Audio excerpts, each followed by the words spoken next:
Well, it looks like there is indeed a Robocop series coming from Amazon. We've heard about this for a while, but I'll be honest with you, deep down in my heart of hearts, I didn't think they would actually come to fruition. I really didn't think they were even going to do it. Even though they kept saying it was moving forward, developing, they started adding all these people. I really didn't think it was going to happen, but I guess it really is because now they've got their star. According to this report in Variety, Dan Stevens, who I love Dan Stevens, has been cast to play the lead role in the upcoming Amazon Robocop series. This is what Variety says. Dan Stevens is set for the title role in the Robocop TV series at Amazon Prime Video, Variety has confirmed. The show was originally announced in July at the streamer. Prime Video has given the show an 8-episode order. The project has been in development since Amazon acquired MGM in 2022, with Amazon looking to capitalize on their access to MGM's deep IP library for both film and television projects. As per the logline, a giant tech conglomerate convinces the city to place a powerful robot on its police force, a robot implanted with the consciousness of a beloved fallen officer to be played by Dan Stevens.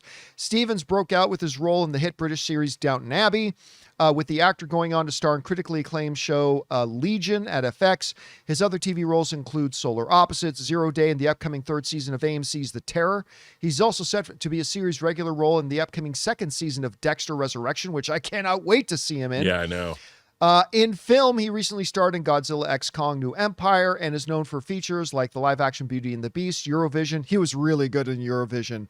And the story of Fire Saga and Cuckoo. And how could they leave out Abigail? Loved him in Abigail. So Dan Stevens is going to play Robocop. All right, so I've got two different thoughts about this. On the one hand, they cast a hell of an actor. I mean, he was great in Downton Abbey. He was great in Legion. He was great in Abigail. Even like or not like the live action Beauty and the Beast, which I think overall that's not a bad movie. It's not a bad movie. It just doesn't live up anywhere near to the animated, but still he gave a great performance in it. He really did. And I love him in Eurovision, and I just think he's versatile and great. And again, I loved him in Abigail. But that leads me to the second batch of thoughts, which is in 2026, does a Robocop series make sense? I mean, and I'm not even saying that because, it's been so long since we had Robocop. That's not what I mean.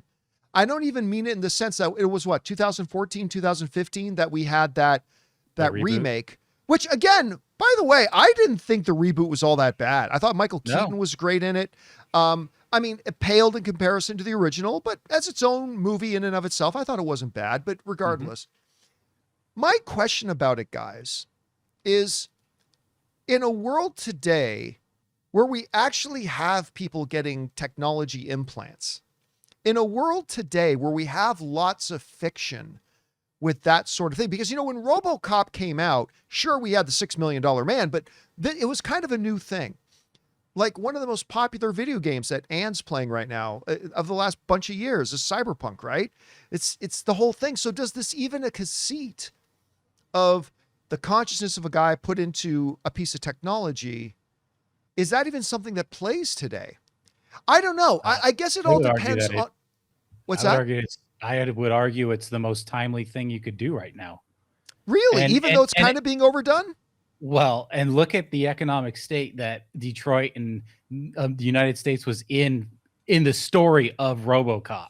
Right. And our struggles with keeping our jobs against AI. And I'm saying the backdrop, it links directly to a lot of what we're dealing with now. I would say if you can play into into that paranoia and into the reality, not just the paranoia, it could be very apropos for today.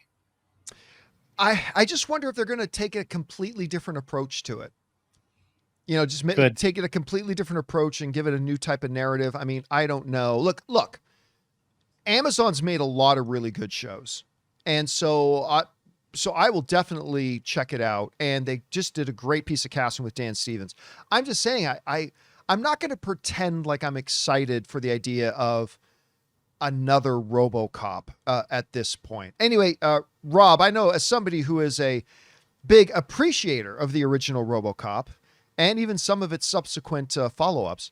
What do you think about the casting of, well, I guess it's two separate questions here. What do you think about the casting of Dan Stevens, and what do you think about the conceit for the show as a whole? Well, at first, look, there's a couple of things Dan Stevens was in that I adore, like Legion, obviously. Yeah. And a movie called The Guest, where The Guest is really good. And he, like you said, John, he's an incredibly versatile actor, really engaging, and there's a chameleon-like quality to him. I mean, on one hand, he can play the everyman, but like in The Guest, he plays somebody that can change on a dime. But like you, look, to me, this socio-political realm that RoboCop took place in, I mean, obviously, it was a huge send-up of corporate America and where we were going, the spending and the get rich, the whole era of the 80s. And I do think that I don't think I've lived through a time in American history where our government and our corporations and AI corporations need to be made more fun of than today. And I think if they lean in to the satire element, I mean, the remake of RoboCop was a little too serious, I thought. It didn't have that. I mean, we deserve, the only way that we can have any kind of decent political discourse in this country these days is if you make it a satire and have an element of humor where everybody can look at it and they don't feel personally attacked. We've all become so infantilized that we can't have any kind of political discourse without just screaming at each other. And the best way to approach it is through really biting, really go for the jugular, savage social commentary in a show like RoboCop. And it's built into the concept, you know, and I think that it's like, I think about Dan O'Hurley, like when the Ed 209 blows away that executive and he's like, oh my God. And they're like, I'm very disappointed. They're like, clean this up. Someone clean this up. And yeah, there's so much this if they want to go for broke. The problem is, and also to comment on AI, the fact that you're dealing with the Deus Ex Machina, the ghost in the machine, which is again a part of the original RoboCop, how much humanity is inside the machine, and there's so much stuff that it could be really, really well done. I just don't believe that there's enough of great writers to make this the kind of thing it should be, because we've seen they tried to redo Total Recall. There's a new Blade Runner show. I didn't mind the Total Recall remake, to be honest. All right. With you. But no, wait. Are we talking about the Glenn Powell one? No, that was Running Man. Okay, yeah, Running Man, no. But Total Recall, I actually thought I had some fun with Colin Farrell and Bryan Cranston. Yeah, they're going back. It's so weird to me that we're getting these shows, like they're doing a Neuromancer TV show. Yes, Neuromancer was the first cyberpunk novel that came out in 1984. We're getting a Blade Runner TV series, and these were all visions of the future that come from the 80s.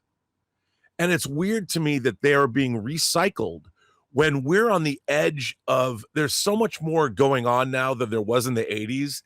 It's bizarre that we constantly are recycling these visions of the future that are from 45 years ago.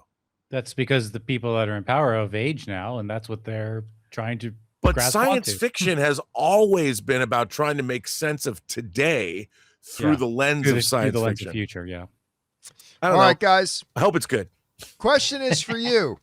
What do you think of the casting of Dan Stevens? Listen, I may have a little bit of an apprehension about whether or not it's a good idea to do, this particular project at this moment, but I do love the casting of Dan Stevens an awful lot because I just think the guy's great. Whatever you guys think, jump down into the comments section below and let us know your thoughts.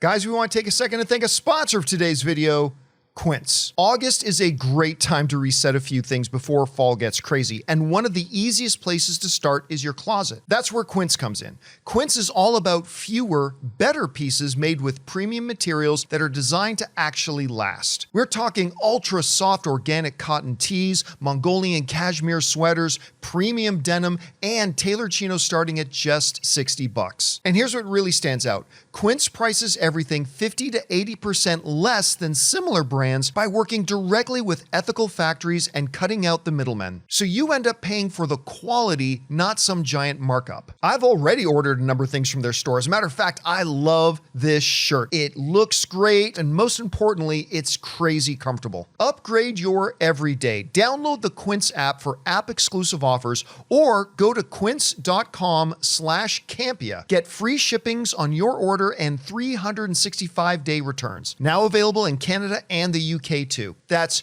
QUINCE.com/Campea.